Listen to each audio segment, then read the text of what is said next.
Coming up on this edition of Special People, Special Issues, what does it mean for people that are differently abled to have proper housing? With me to discuss this topic is Gregory D. Bell, Sr. Coming up next.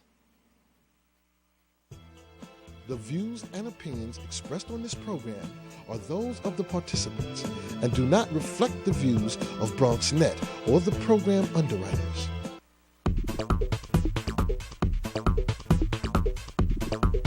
Bronxnet.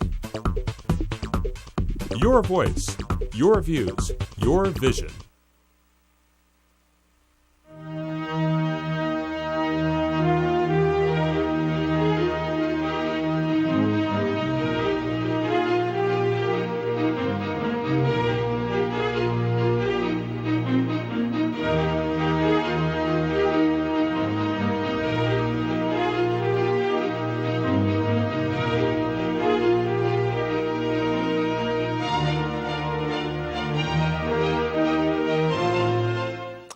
Welcome to this edition of Special People, Special Issues, the one and only program that focuses on the needs, concerns, and achievements of the differently abled. I'm your host, Lawrence Seiler. On this edition, we'll focus on housing for the differently abled. With me to discuss this important topic is Gregory D. Bell, Sr. of Insight for New Housing, an organization that focuses on housing for people that are visually impaired and also blind. Greg? Hi, Welcome Lawrence. to Special People, Special Issues. My pleasure to be here. Okay. Explain the missions and goals. I know you've been on the show before. Explain the missions and goals of Insight for New Housing. Well, there are primarily three goals. The first is develop housing for people with special needs, for people in the disability community, with a primary focus on the visually impaired. The second is to improve the quality of life and lifestyle for individuals that are living with disabilities, and the third is to be an information and referral source, a quality information and referral source that deals with the issues for a person with disabilities.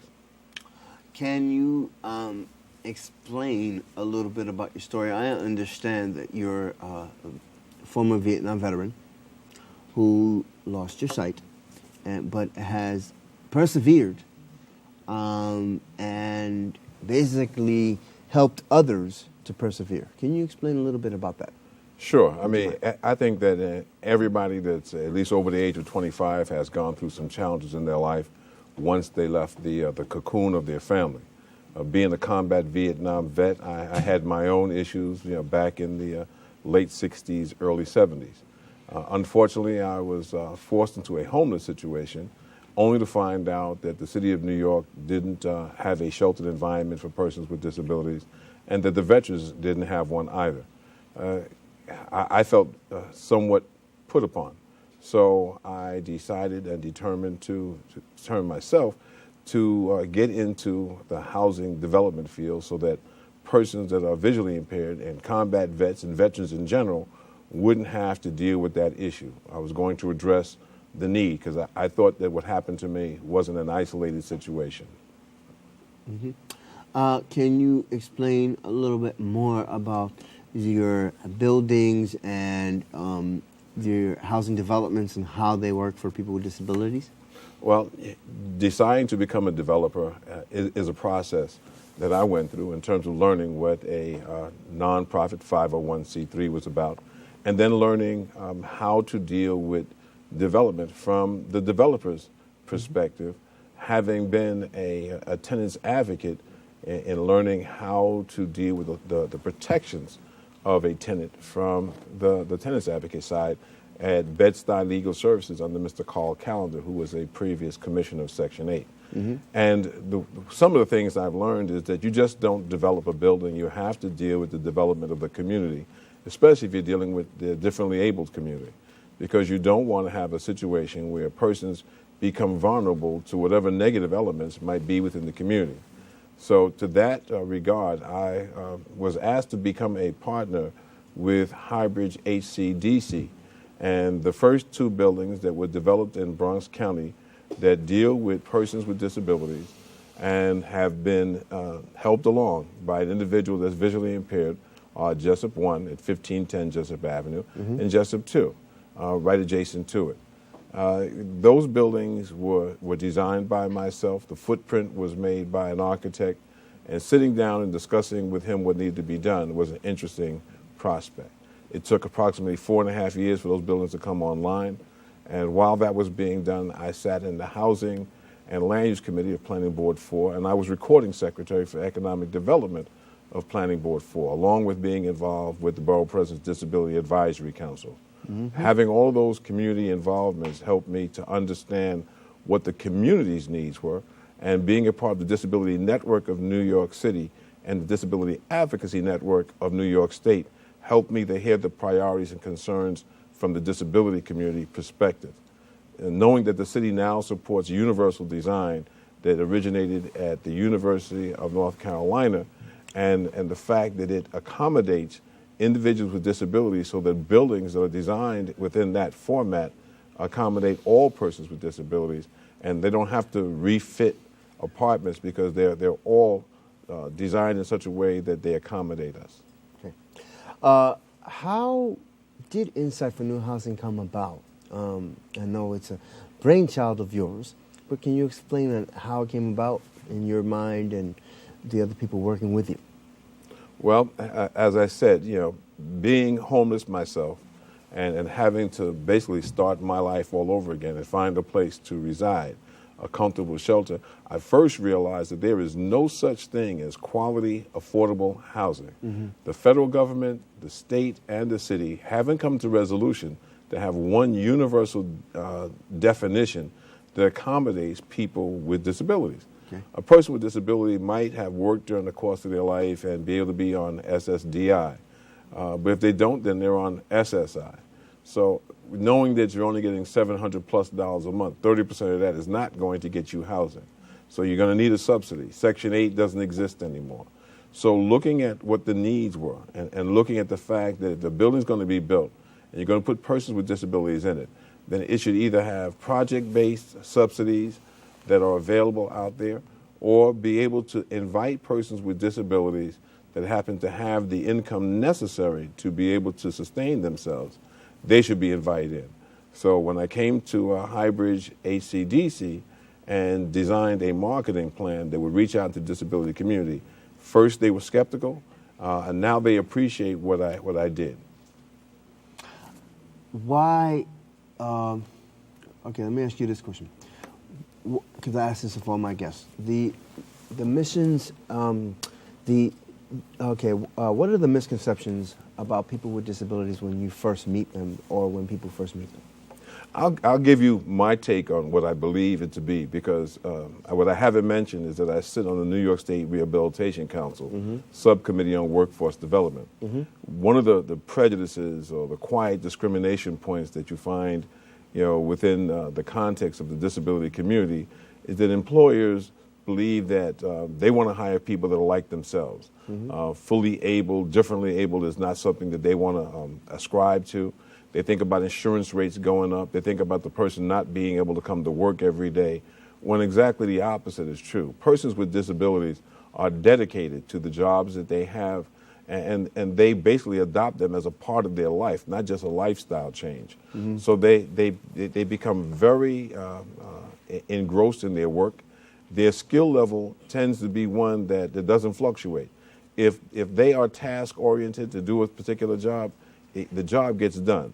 VESID has several different situations where they have supportive work, and you can have an individual help to train on the job at no cost to the employer.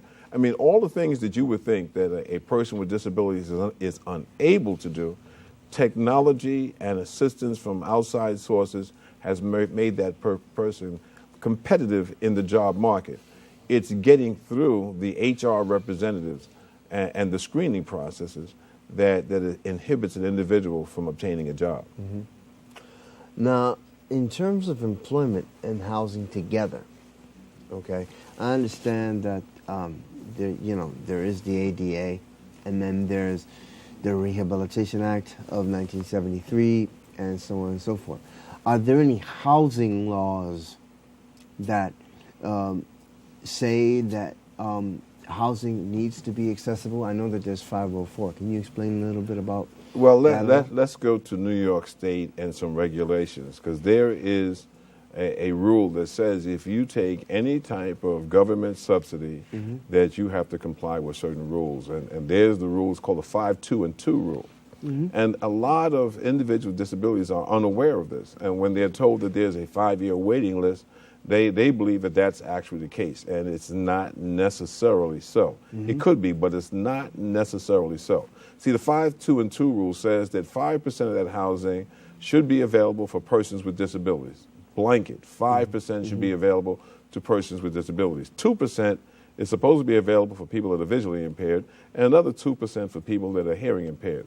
So the question is, when you call up a real estate agent, a project manager, and you're inquiring about an apartment, you ask them, are you in compliance with the 5, 2, and 2 rule, since you receive government funds in order to develop your property? And they should have the answer for you. And if they tell you about a waiting list, say, well, how long is the waiting list for persons with disabilities for you to be in compliance? Because if they're not in compliance, the very next apartment that becomes available should be given to a qualified applicant with a disability. And the qualified applicant is the part that people with disabilities need to understand to keep ourselves in a way that we become financially literate, so that we can understand that when an apartment becomes available, that we are responsible. And that's another thing. You don't go to family court and see people with disabilities, having to deal with notices of eviction or petitions to the court because they haven't paid their rent. They're very responsible individuals. So whether you're talking about living in an apartment or you're talking about a job, they are an attribute in the community that needs to be appreciated. And that's what Insight for New Housing desires to do, is level the playing field, bring into sensitivity those individuals that are living in the community and those merchants and businesses that are within the community. Why is it extremely important, though, to have housing? Because, there's a lot of homelessness here in the United States as well as New York. Why is it important to have housing for people with disabilities? I consider housing, whether you're in a co-op or your own home or an apartment, you're able to express who you are. The colors that you use, the pictures that are up, how you decorate your apartment is extremely personal. It's how you express your likes and dislikes, the music that you have, the videos, or whatever else that you have in there, the way that you can invite people in or invite people out, the way that you can participate in your community and the electoral process. I mean, we have an impact on what communities are all about, but we don't have the community understand they also impact us. So that when you don't have a place to live and you begin to be homeless, you think less of yourself. Your self-esteem goes down. Negative things can happen to your psyche. There are a lot of agencies in New York City that deal with independent living, that deal with how you care for yourself. They have counseling sessions for what you think about. They want to get into your head and know what it is that you think about. Insight for New Housing wants to create communities. So those things that are on your mind, those ways that you express yourself, and the fact that you should have an impact on your community becomes evident, such as the community calendar that speaks so you can hear activities, so you can participate or have the choice to participate in your life in whichever way you choose, to ask elected officials to communicate not just in Braille and large print, but through the medium that you feel most comfortable with, since they're supposed to comply with the ADA also. Recently, Speaker Quinn of the City Council has stated that she wants to create a data bank of resources that is going to be available to New York City residents, that is going to be a listing of affordable, quality housing, and it's going to be inclusive of persons with disabilities. These are some of the things that persons with disabilities need to pay attention to. Okay. Excuse me when we go to break. When we come back, more on Insight for New Housing when we return in a moment. Stay tuned. There's a principle in economics called the Multiplier Theory, and it talks about how many of the dollars that are initially spent by Bronxnet, that is how much of the budget of Bronxnet, goes out into the community and gets respent and impacts the community as a whole.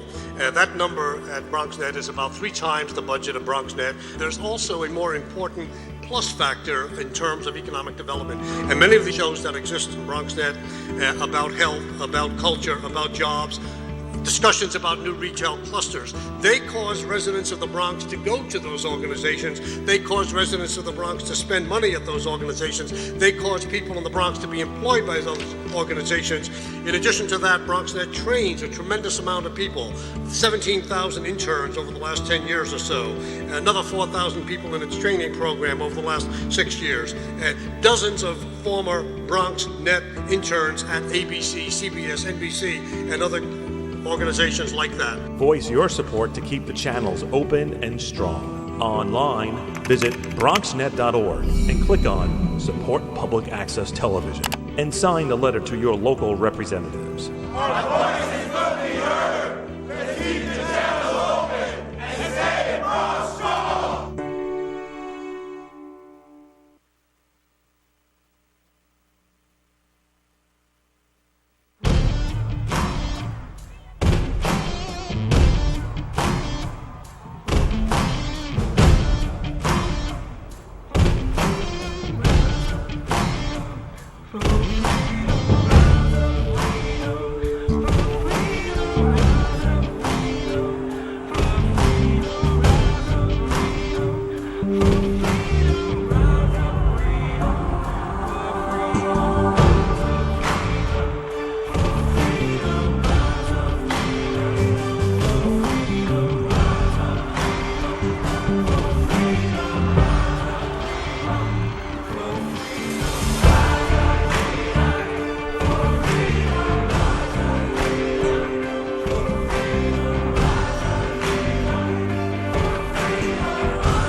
weight loss, it's one of the many ways to fight osteoarthritis pain.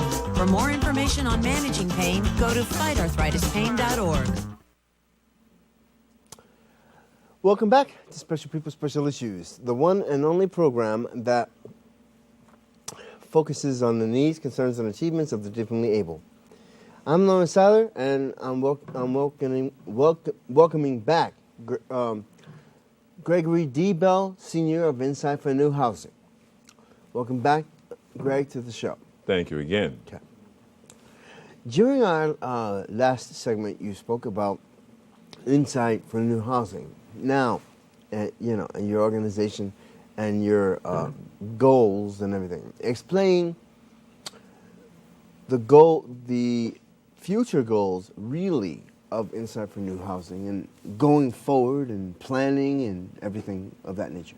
Well, as you know, Larry, last year, Insight for New Housing did the first ever Community Disability Day, which informed and showed and displayed individuals with disabilities at high performance rates and their skills at what they do. It also invited approximately 12 different agencies that had never networked together to be able to communicate. Some of them didn't even know that they existed. Well, this year we're planning a hopefully bigger and better Community Disability Day, one that focuses in on housing and health, because we hear about diabetes in the youth community and the obesity problem. But what is not spoken on is the fact that diabetes carries some consequences. There is the possibility of diabetic retinopathy. And I'm concerned because I don't hear anybody talking about the number of youth that could be losing some of their eyesight. And as an advocate in the blind community, that is something that is on the top of my radar screen. Not to mention the fact that I do want to be able to see more housing developed using green technology and hopefully developing jobs that individuals with disabilities, all disabilities, can be able to live in and work in with a sustainable income so they can participate in the new housing. that's being developed all over Bronx County because there's very little land yet, that is available. See, one thing that I've learned being on the Housing and Land Use Committee is that there's a relationship between housing and land use and economic development. Developers have to have community space in the buildings that are government funded. But the problem is you have all this community space and no funds available to do the programming necessary to keep the kids off the street, exercising, education, and the things that they need to do in order to have a good quality of life. And when you're a parent and you happen to have a disability, or you're the parent of a child with a disability, you want to make sure that child gets good education, good exercise, and keeps in good health. My concern also goes around the fact that there are several schools here in the Bronx, the Lavelle School for the Blind, the Institute for Special Education, that might possibly have a negative situation that they have to deal with because of the austerity budget cuts. All of these things are things that Insight for New Housing is interested in as we deal with the total living environment and leveling the playing field so that all persons with disabilities can be able to participate with a quality of life that is healthy and lives out the American dream. Okay, you mentioned the American dream just now. The American dream years ago used to be white picket fence, house, dog, wife. But why? I mean, housing has changed.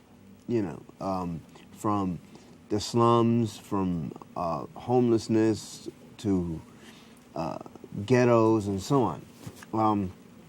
Explain how your housing developments are different than regular housing, or shall we say, quote unquote, regular housing developments, or what's the differences between your housing developments and others? Insight for New Housing, in its joint venture with Highbridge HCDC, also has a consultant contract to develop programs that interest the individuals that are living. There's a social contract that the development has with Planning Board 4 and its community that says 25% of that housing will be for persons with disabilities and people that are visually impaired. Now, having a relationship with Visions and with the Lighthouse and being on the board of directors of the Hope of Israel Senior Center, we're able to do some things that you might not find with other housing. Partnering with Mr. Sean Bell and his development corporation to be able to do an introduction to computers, a health and wellness workshop. Those are other things that Insight involves itself in and makes developers, or brings to the table the types of things that developers can do that will interest their residents to improve their quality of life. It's not just build a building, put people in it, and then wait to be able to receive the money to pay off the mortgage or whatever the relationship might be to the oil companies and the electric company and so forth. It's kind of checking to make sure that the other attributes that a person needs are available to them at their choosing. So you don't intrude with their life, but they can live independently.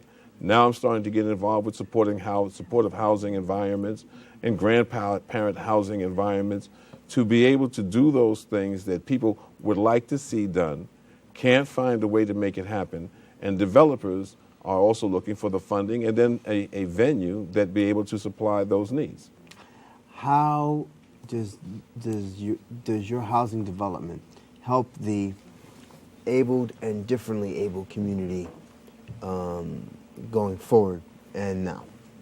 There's a friend of mine that's in ministry, and this individual always says, if you knew better, you'd do better.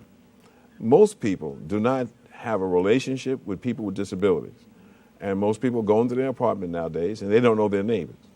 Insight for New Housing seeks to tear down those walls and remove those prejudices so that people do know their neighbors, so they can relate and communicate, so they do understand that they are their brother's keeper. So Insight for New Housing going forward is going to attempt to do some things that other social agencies are doing, and doing well, by the way, and just try to assist them so that it includes the disability community. So we're not trying to knock what everybody else is doing, but try to tweak it, add to it, not reinvent the wheel, but say, here is a building. This building is specifically designed so that people with visual impairment who have not been included in previous building designs are now included. Not just Braille elevators, not elevators that just go bing, bing, bing as they go by, but elevators that talk. Not just having a door that has 4M on it, but a door that has 4M in Braille. Mm-hmm. And then in a large print where you can feel it, so that if you don't read Braille, you'll still know where you're located. Changing the texture of the floors so that they can move from one place to the next and use that change in texture to be able to get in areas where they might not have recognized they were in before. Less chances of getting lost in a building if they're visually impaired. If they're in a wheelchair, making sure that the doors are wide enough and comfortable enough, and creating intergenerational programs. There is so much that every community can do to invite the disabled or differently able community into social environments. Okay. Well, I would like to thank you for joining me on this edition of Special People Special Issues. When we come back, we'll have the Special People Special Issues bulletin board. When we return in a moment, stay tuned. It's very vital that the community be involved with these types of productions. It introduced me to the operations of camera, about field production. It was like an extended version of going back to school for me. I think Bronxnet brought it out of me. Bronxnet is a very good source for the regular citizen to just have that opportunity. It's for the community to be utilized by the community. To present their side, their story through communications and through the television medium. Voice your support to keep the channels open and strong. Online, visit bronxnet.org and click on Support Public Access Television and sign the letter to your local representatives. Our voices will be heard. Let's keep the channel open and stay strong.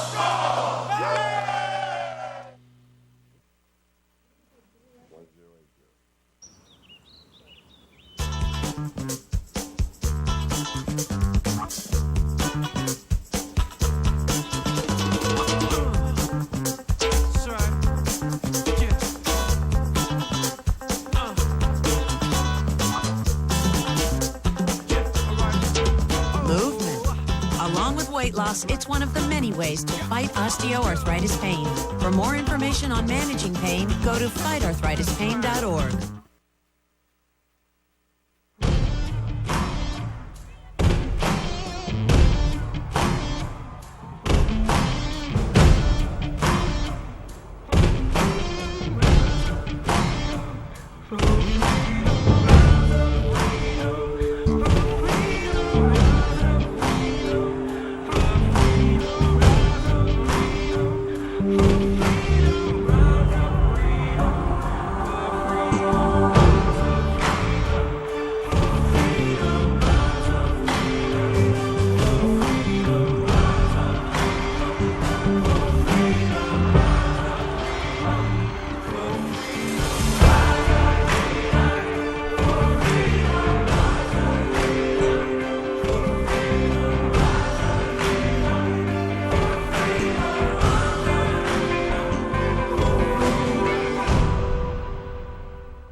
Welcome back to Special People Special Issues.